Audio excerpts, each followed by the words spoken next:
Bismillahirrahmanirrahim. Assalamualaikum warahmatullahi wabarakatuh. Anak-anakku, untuk pertemuan kali ini kita akan bahas mengenai diagnostik K3VE engine atau mesin K3VE Xenia ya. Xenia 1300 cc VVTi. Jenis mesinnya K3VE. Kemudian sistem kontrol SIN atau FI yang terdapat pada mesin FI ini Xenia K3VE Xenia sekitar tahun 2009. Nah, bentuknya kayak gini. Posisinya ini adalah box relay ruang mesin. Jadi pada ruang mesin itu ada boxnya sini.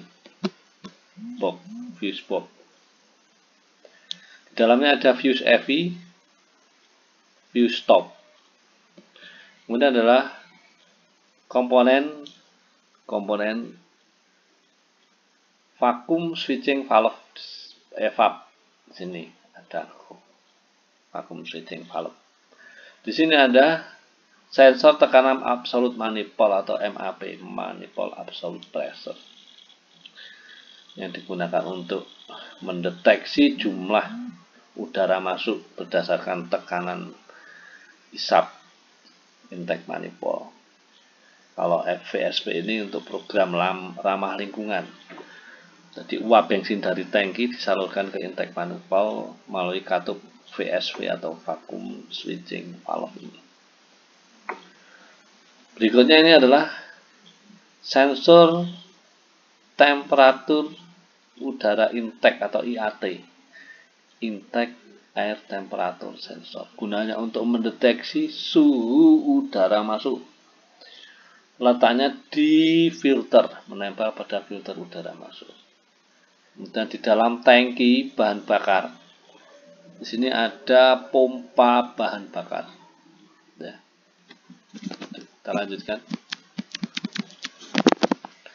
Lokasi sensor dan aktuator. Jadi pada mesin, pada pertemuan kemarin telah kita bahas mengenai posisi atau lokasi sensor dan aktuator. Tidak apa-apa, saya ulangi lagi ya. Sensor-sensor yang pertama ini adalah sensor posisi throttle atau TPS. Letaknya di throttle body. Ya. Kemudian ada lagi idle speed control atau ISC. Ya.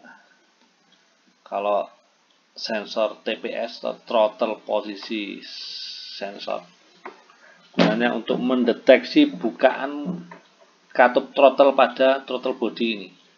Ketika digas itu kan throttle-nya terbuka, nah itu berapa derajat bukaannya ini dihubungkan dengan sensor TPS atau throttle position sensor di sini. Kemudian ada idle speed control valve di sini untuk mengatur putaran idle. Pada saat mobil putaran idle itu adalah tidak digas, standby mobilnya. Nah, itu diatur RPM-nya oleh idle speed control sekitar 800 RPM putaran idle. Dan injektor bahan bakar, injektornya ada 4. Sini 1, 2, 3, 4, masing-masing silinder ada injektor bahan bakarnya. Berikutnya ada ini OCV, oil control valve atau camshaft timing oil control valve assembly. Ini gunanya untuk mengatur bukaan katup isap melalui VVTi ini. Jadi ini OCV ini hubungannya dengan VVTi, variable valve timing intelligence.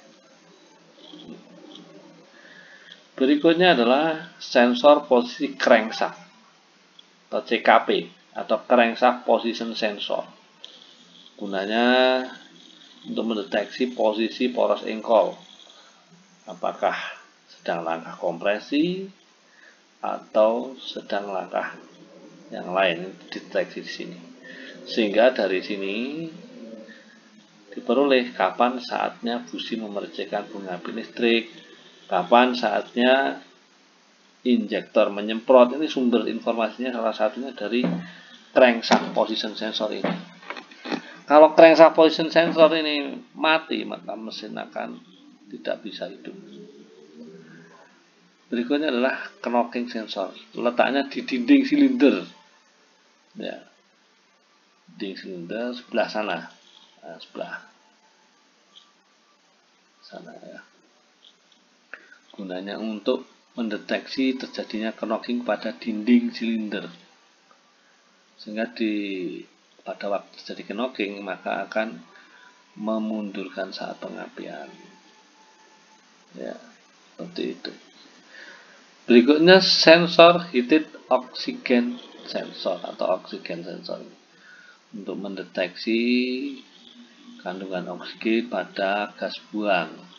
Ini oksigen sensor ini letaknya di saluran exhaust manifold, ya.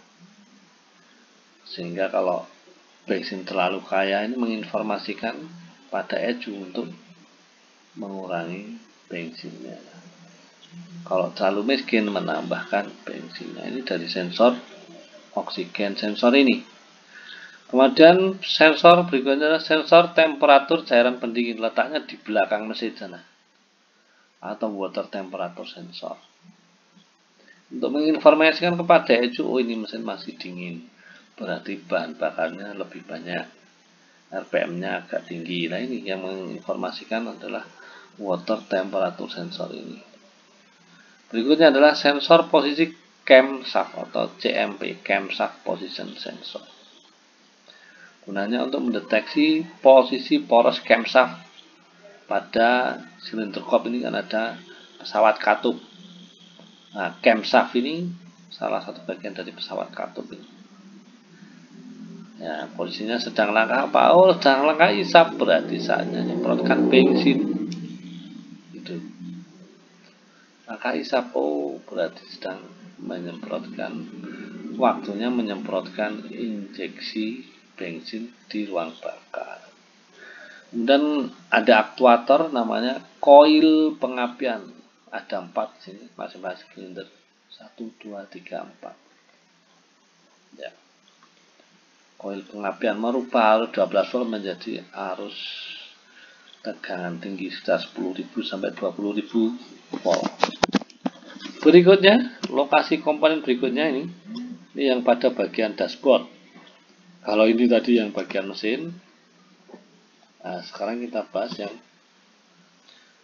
lokasi komponen pada bagian ruang pengemudi ya. Nah, ini pada ini. Di sini ada ECU. Posisi ECU adalah di kabin sebelah kiri, di belakang locker ya. Di belakang locker di sini tempat penyimpanan barang. Kalau dibuka di belakangnya ada ECU di situ. Kemudian ini adalah meter kombinasi. Pada speedometer ini ada banyak informasi yang menginformasikan kondisi kendaraan kepada pengemudi. Kemudian pada sistem rem di sini ada switch lampu stop. Nah, pedal rem di sini ada switch lampu stop. Ini untuk menginformasikan kepada ECU, oh ini sedang direm. Nah, seperti itu. Ada switch pengapian. Ini ada kunci kontak ini, switch pengapian. Kemudian di sini ada DLC, diagnostic link connector, di bawah pengemudi ini. Ini biasanya dihubungkan untuk memeriksa kondisi mobil ya, dihubungkan dengan scanner itu. Apabila ada kerusakan, scanner masukkan sini DLC. Kemudian di ruang dalam mobil itu juga ada kotak fuse. Jadi selain tadi di sana ada kotak fuse junction block di sini depan di bawah kap mesin mobil. Ini ada blok relay ruang mesin. Di dalam ruang pengemudi juga ada. Nah, ini di dalam sini. samping kanan. Di dalamnya ada kotak fuse. Dalamnya ada relay EV, relay full pump, fuse engine, fuse ECU, IG2, fuse STA, ya. Itu. Kemudian kita lanjutkan mengenai power supply pada sistem kontrol EV. Jadi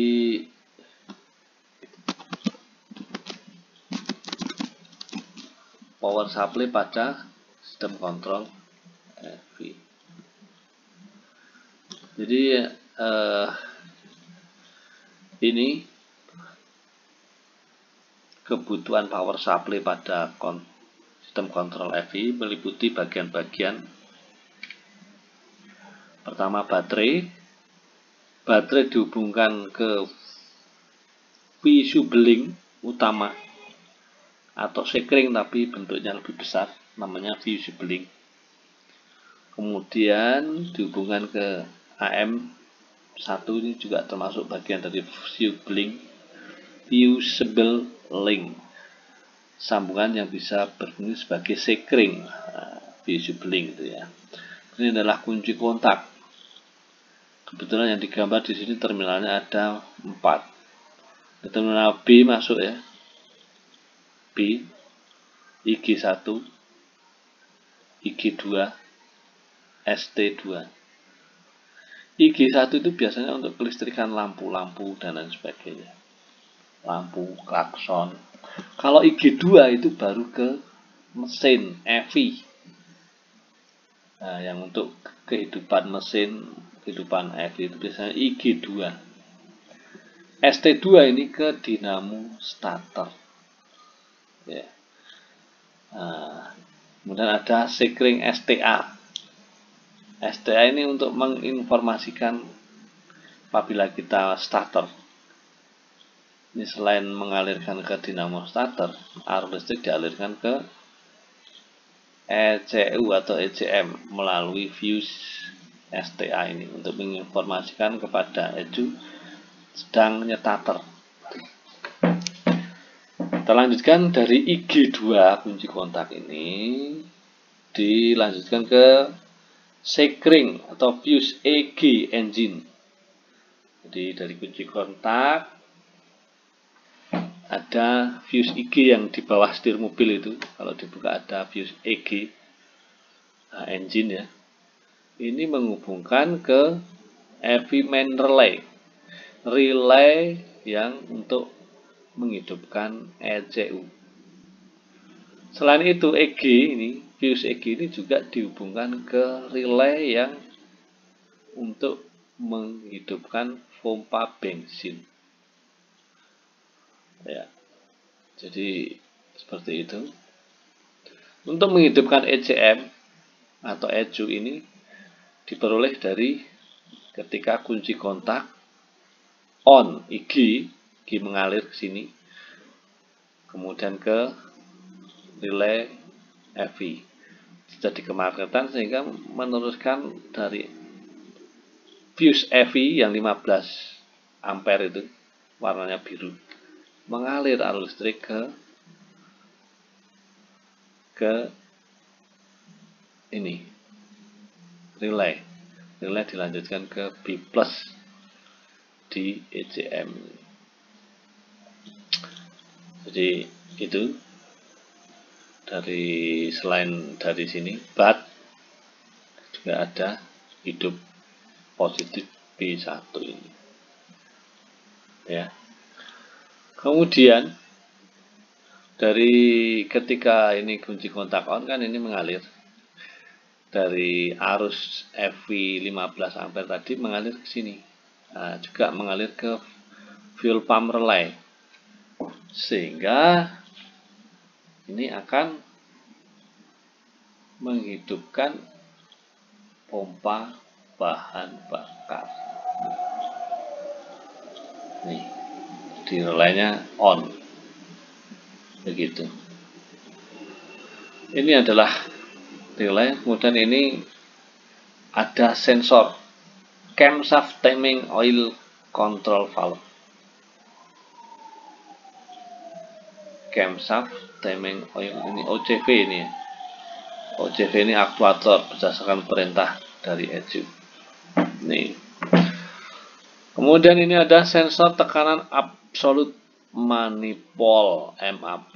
Sensor MAP ini mendapatkan arus dari ECU ini. Ya. PIM manifold absolute pressure. Kita lanjutkan sistem kontrol EV. Dari sini kita perhatikan ada bagian warna merah. Ini bagian warna hijau. Yang warna hijau ini kita namakan sensor ya. Sensor yang warna merah ini adalah aktuator. Nah, aktuator ini meliputi ada injektor 1, 2, 3, 4. Ini ada koil pengapian, ignition coil 1, 2, 3, 4. Mereka dapat arus dari mana? Nih, dari C dan dari B. Kita lihat C dan B ini. Yang B ini dari kunci kontak tadi. Nah, EG. Dari fuse EG, kunci kontak EG ini. Ini mengalirkan arus listrik ke ignition coil. Ignition coil ini dapat arus dari kunci kontak IG. Namanya juga IG, kunci kontak IG, ignition coil. Kemudian yang ini C diperoleh dari mana? Karena dari EV ini arusnya. EV 15. Nah, ini ke sini. Ketika kunci kontak on, EV 15 mengalirkan arus listrik ke electronic fuel injection. Nah, ini. Dari sini ke fuel pump juga ke injektor. Nah, jadi injektor bahan bakar ini memperoleh arus listrik dari fuse EV 15 ampere. Ya, kemudian yang ini ignition coil memperoleh arus dari IG, G kunci kontak, ya. Nih, dari IG kunci kontak, EG fuse, nih EG fuse. Kemudian semuanya terhubung dengan ECU atau ECM. Nah, dia dari ECM ini terhubung dengan sensor-sensor, ada sensor posisi crankshaft atau CKP, sensor camshaft atau CMP, sensor knocking sensor, sensor throttle position sensor. Ini ada sensor temperatur suhu udara intake, ada sensor temperatur cairan pendingin, ada heated oxygen sensor. Nah, ini ya. Kita lanjutkan berikutnya, kontrol EV, sistem kontrol EV. Ya.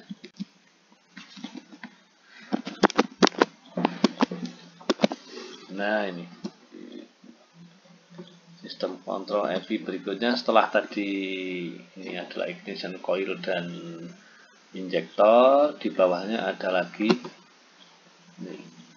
ini yang warna merah termasuk aktuator, radiator fan atau relay kipas untuk pendingin radiator.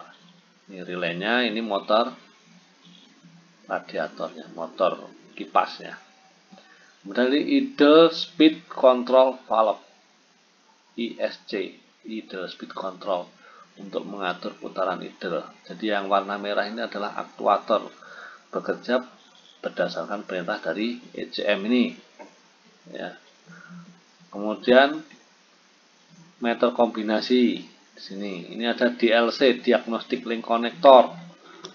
Ada thermistor cooler. Nah, ada lagi ini resistor. Ini biasanya untuk AC ya, pendingin. Switch control temperatur, ini juga AC. Dan ini ada alternator. Switch tekanan oli. Nah, ini sensor juga ini. Kalau tekanan olinya naik, berarti ini ngirim informasi ke sini. Ada alternator sini. Ada ECU airbag, ada ECU kunci transponder dan lain-lain. Nah, sistem kontrol EV berikutnya ini ada lampu belakang, ada lampu stop, defogger, kabel defogger, pemanas belakang itu kalau supaya tidak berkabut itu ya. Kemudian ini ada MGC, magnetic cloud pada AC ya. Nah, relay ini, relaynya ya. Kemudian ini ada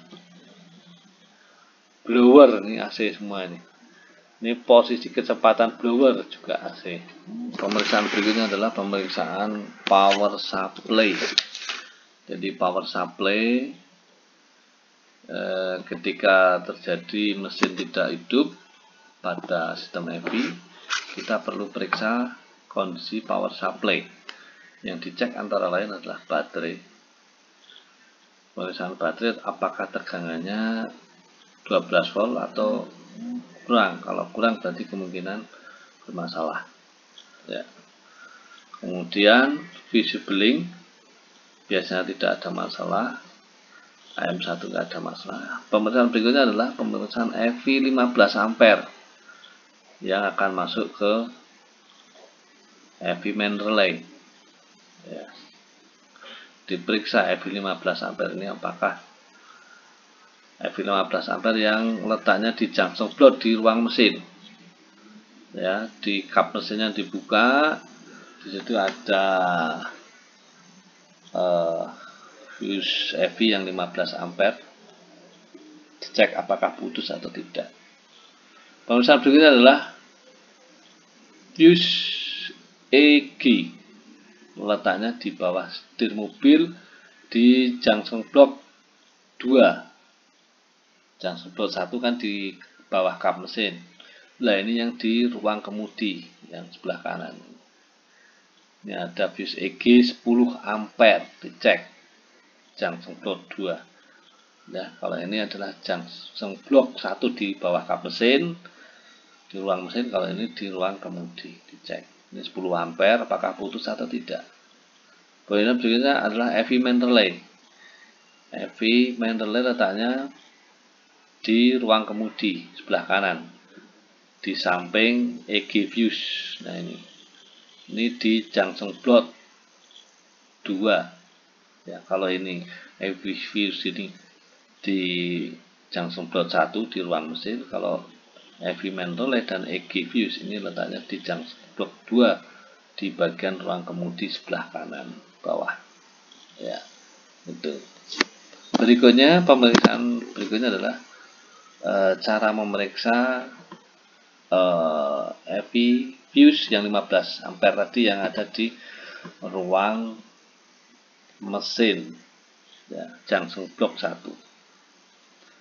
yang ada tulisannya EV fuse 15 ampere, warnanya biru ya. Kita cek apakah putus atau tidak. Nilai tahanannya harus di bawah 1 ohm. Jadi dilepas ini fuse-nya, dicek putus atau tidak. Jika sekring oke, berarti dipasang kembali. Periksa tegangan pada kaki fuse EV dan pastikan tegangan akan ada terus walaupun kunci kontak itu off. Jadi kunci kontak, meskipun kunci kontak off, ini terhubung langsung dengan positif baterai ya. Jadi walaupun kunci kontak off, ini harusnya nyala terus. Kalau dicek ada tegangannya. Pemeriksaan berikutnya adalah bagaimana cara memeriksa sekring engine 10 ampere. Nah, ini di bawah setir mobil sebelah kanan itu ada junction block 2 ya, di sini. Nah, di sini ada sekring 10 ampere, warnanya merah ya. Dilepas fuse EG 10 ampere dari junction block 2, yang letaknya di ruang kemudi di atas pedal gas. Periksa tahanan fuse EG, nilai tahanannya harus di bawah 1 ohm. Jika sekring oke, berarti dia harus dipasang kembali. Periksa berikutnya adalah tegangan pada posisi kaki fuse EG. Ini dicek tegangannya di sini. Dan pastikan tegangan akan ada jika kunci kontak pada posisi on. Kalau kunci kontak on, ini fuse EG 10 ampere, ini baru akan ada tegangan 12 volt. Kita lanjutkan. Bagaimana cara memeriksa EV main relay? Nah, ini EV main relay berfungsi untuk mengaktifkan ECU, Electronic Control Unit. Jadi walaupun tidak ada sekring yang putus, tetapi relay ini rusak, maka sistem EV tidak dapat berfungsi. Jadi sistem EV itu, EV main relay berfungsi untuk mengaktifkan ECU ya.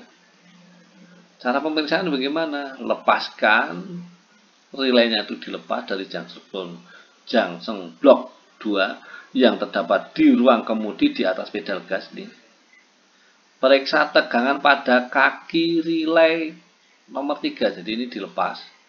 Kemudian dicolokkan sini multitester. Saya colokkan di kaki nomor 3 yang atas ini. Nah, ini kaki nomor 3 ini harus selalu ada tegangannya dan akan terus ada walaupun kunci kontaknya itu off. Nah, 3 ini 3. Berikutnya periksa tegangan pada kaki relay 2 yang di sini. Ya. Tegangannya harus lebih dari 11 volt ketika kunci kontak on. Ini ya, 2 ini. Ketika kunci kontak on, nah ini harus selalu ada. Ini yang nomor 3 ini harus selalu ada walaupun kunci kontak off, karena ini dari fuse 15 EV 15 ampere mengalir ke nomor 3 ini. Kalau ini yang nomor 2 ini dari IG fuse EG. Nah, ini. Jadi ketika kunci kontak on, ini baru akan menyala. Begitu. Ya, kita lanjutkan pemeriksaan berikutnya. Pemeriksaan EV main relay.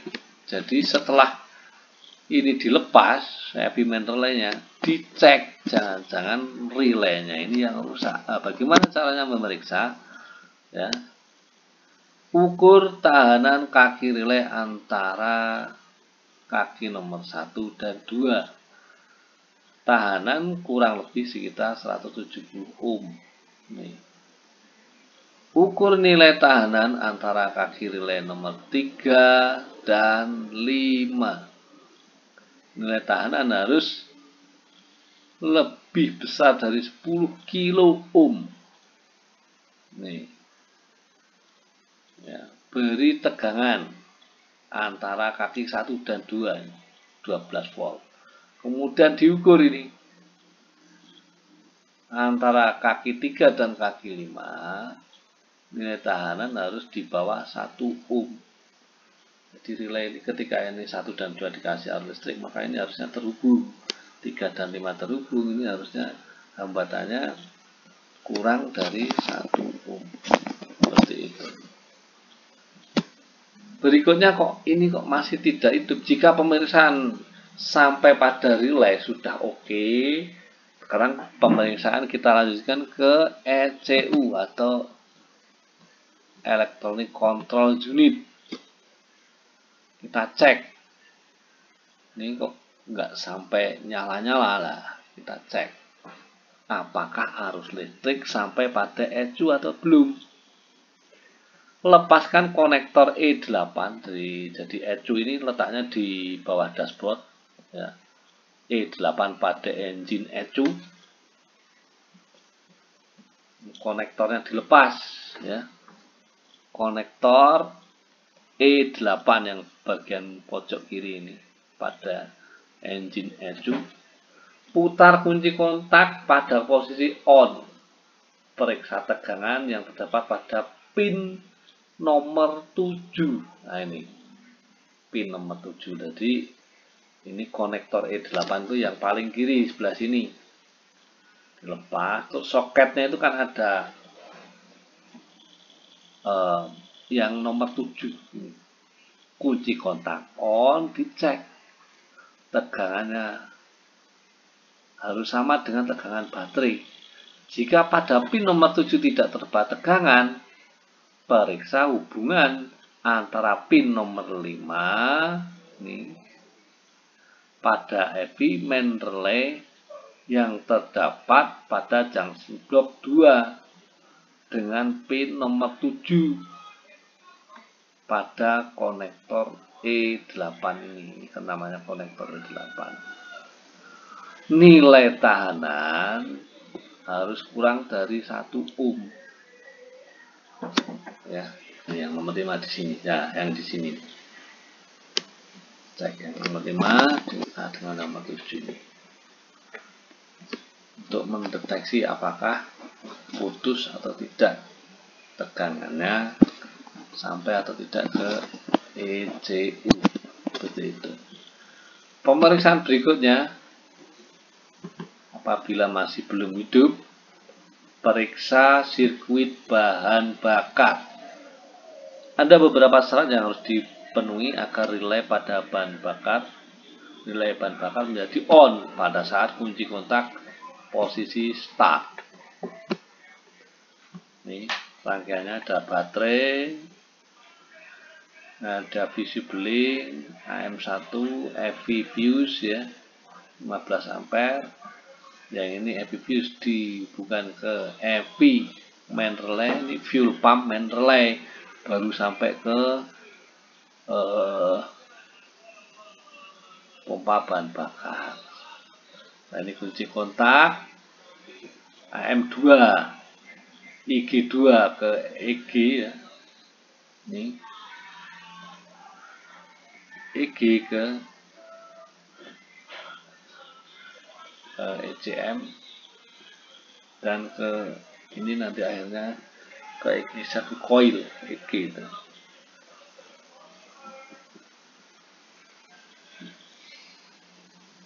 Dan ke fuel pump. Syarat-syaratnya ini beberapa syarat yang harus dipenuhi agar relay bahan bakar menjadi on pada saat kunci kontak pada posisi start. Yang pertama, harus ada input ke ECM pada terminal STA. Nih, harus ada input ke ECM pada terminal STA. Jadi ketika di starter ini harus ada signal ke sini, gitu ya, ke ECM. Lewatnya itu lewat fuse STA. Selama mesin hidup, signal N1 dan N2 harus tetap masuk ke ECM. Pada crankshaft position sensor ini ada signal N1 dan N2 ini posisi crankshaft position sensor dan camshaft position sensor, CMP dan CKP. Nah, ini harus bagus signalnya. Kalau sensornya rusak, nah mesin nggak bisa, bahan bakar nggak bisa berfungsi. Seperti itu ya. Kita lanjutkan berikutnya, sirkuit bahan bakar. Kita juga bisa meriksa kok masih belum hidup pompa bahan bakar, kita cek relaynya. Sama seperti heavy main relay tadi, periksa tahanan antara kaki 1 dan kaki 2. harus tekanan berkisar antara 170 ohm. Ukur nilai tahanan antara terminal 3 dan 5 harus di atas 10 kilo ohm. Jika ketika diberi arus terminal 1 dan 2, ukur nilai tahanannya antara 3 dan 5 harus kurang dari 1 ohm. Begitu. Berikutnya pemeriksaan sirkuit pompa bahan bakar. Ya. Ini kita buka junction blok 2 yang ada di atas pedal rem, pedal gas pada ruang kemudi. Putar kunci kontak on. Beri tegangan, periksa tegangan pada terminal nomor 3 yang terdapat pada junction blok 2 yang ini. Nah, yang nomor 3 ini kita cek. Ketika kunci kontak on, ini apakah ada tegangan pada terminal nomor 3. Tegangan harus sama dengan tegangan baterai. Periksa tegangan pada terminal nomor 2, yang ini nomor 2, fuel pump relay. Tegangan harus sama dengan tegangan baterai. Jadi ini dilepas, relaynya dilepas, fuel pump relay paling kiri. Kemudian diperiksa tegangan nomor 3 dan nomor 2 ini. Ya, pada soketnya itu dicolokkan, ada tegangannya apa enggak. Tuh. Ini fuel pump relay, yang ini heavy main relay. Ya. Nah, ini IG relay. Ini front fork relay. Lampu kepala heater relay pemanas. Nah, ini power high current. Nah, power high current. Kita lanjutkan berikutnya. Sirkuit pompa bahan bakar. Jika pemeriksaan junction blok 2 fuse block pada relay oke, tapi fuel pump tidak mau bekerja, pemeriksaan kita lanjutkan dengan menggunakan wiring diagram. Jadi kita telusuri di mana hilangnya tegangan maupun arus yang menuju ke pompa. Langkah-langkah yang harus kita ikuti: temukan jalur kabel harness yang menuju ke pompa atau fuel pump. Temukan lokasi konektor. Temukan nomor pin yang menghubungkan kabel dari fuel pump relay menuju ke pompa. Nih, sirkuit bahan bakarnya. Sirkuit bahan bakar tadi, ya, dari baterai, disubling. Kemudian ini ada kunci kontak, ya, langsung aja nih. Kunci kontak dari AM 1 40 ampere. Nah, sini numpang IG2 itu ke engine, berarti ini 10 ampere EG. Nah, ini adalah heavy main relay, ini fuel pump relay. Kita cek arusnya yang putus sampai mana. Nah, ini fuel pump relay. Nih, ya, itu sirkuit pompa bahan bakar. Dalam membaca wiring diagram, dari pembacaan wiring diagram kita menemukan bahwa di antara relay pompa menuju ke pompa terdapat 2 buah konektor to konektor, 1 buah konektor to komponen, dan 1 buah grounding point. Nah, itu kita cek semua. Setelah ini kita temukan, kita cari lokasi komponen tersebut di dalam list lokasi komponen. Tentukan posisi pin yang terdapat pada konektor yang bersangkutan. Nih, sirkuit pompa bahan bakar, lokasi komponennya di sini. Nah, nih.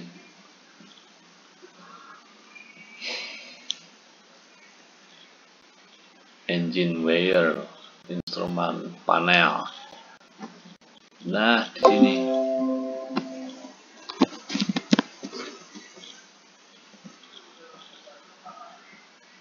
kita periksa sini ada sambungan kabelnya di sini, IF1. Begitu sirkuit pompa bahan bakar, konektor listnya ini, konektor list IF1. Nah, ini sambungannya kayak gini.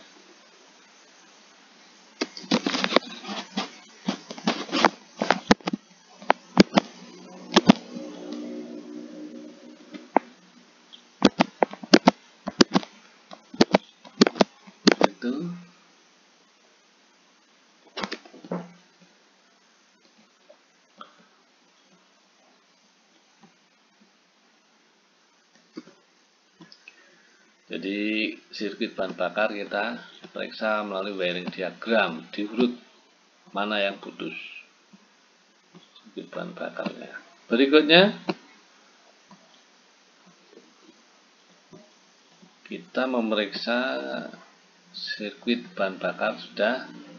Kemudian berikutnya adalah memeriksa signal NE atau crankshaft position sensor. Signal ini akan memberi inputan ke engine ECU atau ECM mengenai RPM mesin untuk menentukan injeksi bahan bakar dan mengaktifkan pompa secara terus-menerus.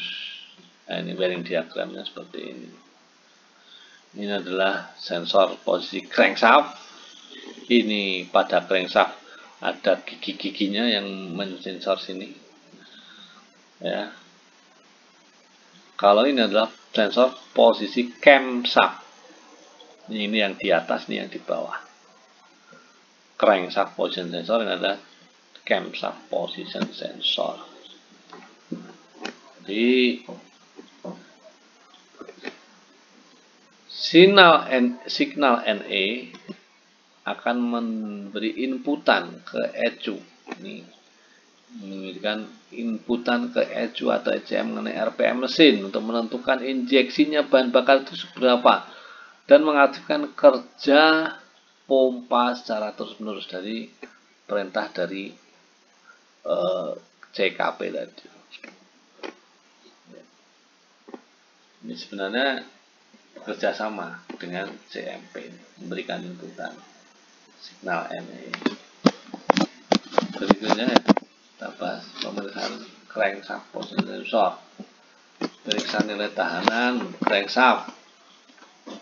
Nilainya antara 1850 sampai 2450 ohm. Pemeriksaan harness, ya, kabel, hubungan antara konektor ini crankshaft nih C2. PVTI kontrol umum. Nah, ini PVTI mencakup ECM, OCV, PVTI controller, dan camshaft sensor. ECM mengirim target duty control ke OCV. OCV mengatur tekanan oli yang disuplai ke PVTI controller. Camshaft sensor melakukan penyesuaian dengan kondisi kerja mesin. PVTI controller mengatur maju dan mundurnya sudut pembukaan camshaft intake. Nah, ini PVTI control seperti itu. Jadi saling berkaitan. PVTI variable farm timing intelligence itu menyangkut hubungan dengan ECM, OCV, ya, oil control valve, kemudian PVTI controller dan cam sensor poros camshaft. Ini di kapan menyemprotnya bahan bakar. Ini ada informasi salah satunya dari camshaft position sensor. Ya. Diagram PVTI control diagram. Nah, ini ada ECM, sensor posisi crankshaft, sensor tekanan MAP, ya, sensor posisi throttle TPS, sensor temperatur pendingin, water temperature sensor signal kecepatan udara, sensor posisi camshaft. Semuanya memberikan informasi, sensor-sensor ini memberikan informasi ke ECU. Ini prinsip kerjanya kayak gini. PPTI control. Ini target. Jadi timing katup aktual ini umpan balik. Sensor temperatur cairan pendingin, sensor signal kecepatan kendaraan ini merupakan koreksi sehingga diperoleh target pembukaan katup atau target valve timing. Kemudian memerintahkan dikirim ke camshaft timing control valve OCV, bukaan katupnya ini. Jadi dari ECM itu mengirimkan arus ke OCV untuk bukaan katup olinya. Nah, seperti itu, supaya mengajukan atau memundurkan saat bukaan katup pisau. Penyebab VPTI tidak berfungsi ada dua unsur.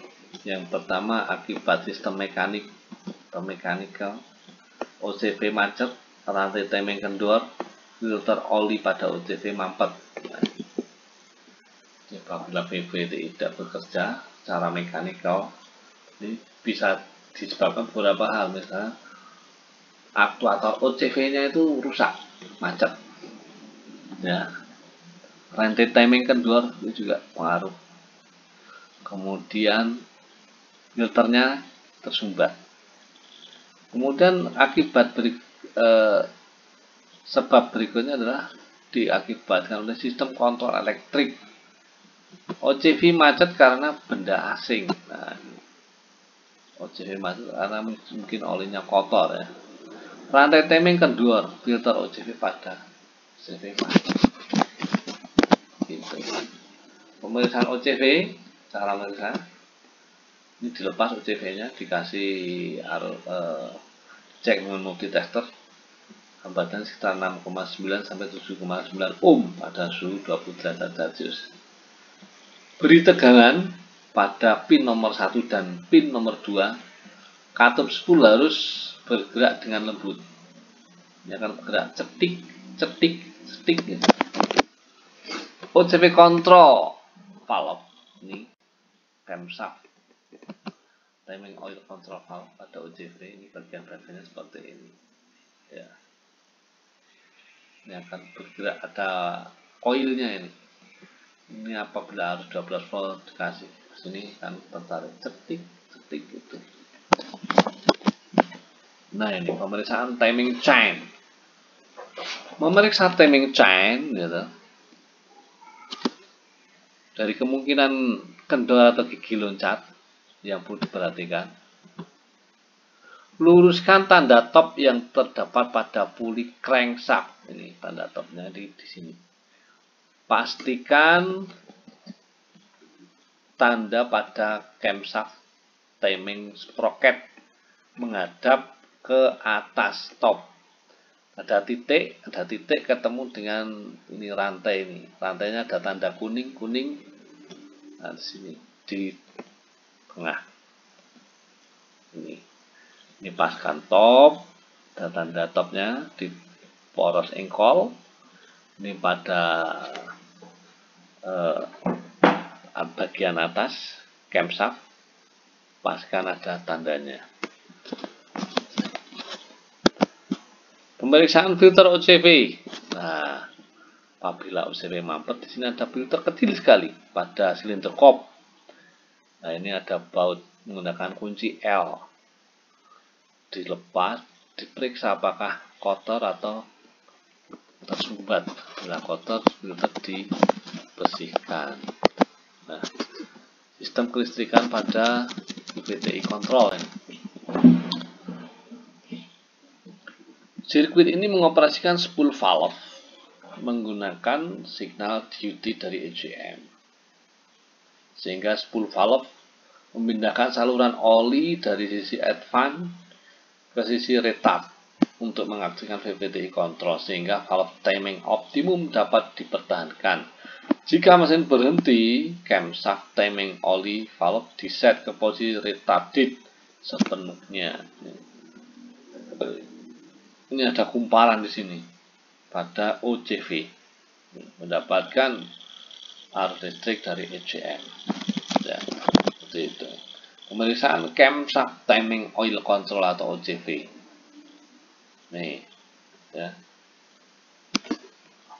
Ini kabelnya yang mau masuk ke OCV. Lepaskan konektor, ya. Berikan tegangan positif pada OCV, tegangan positif baterai pada pin nomor 1 dan negatif pada pin nomor 2. Ya, positif negatif. Periksa putaran mesin.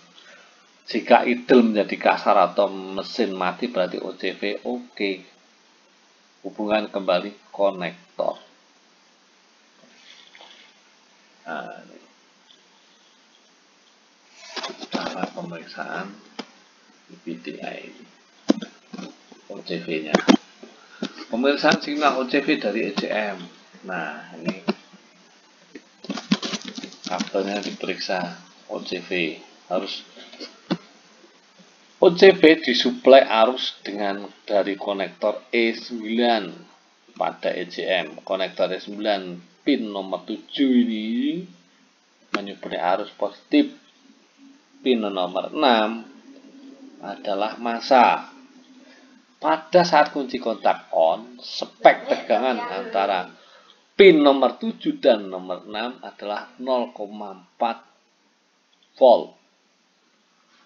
Nah, ini.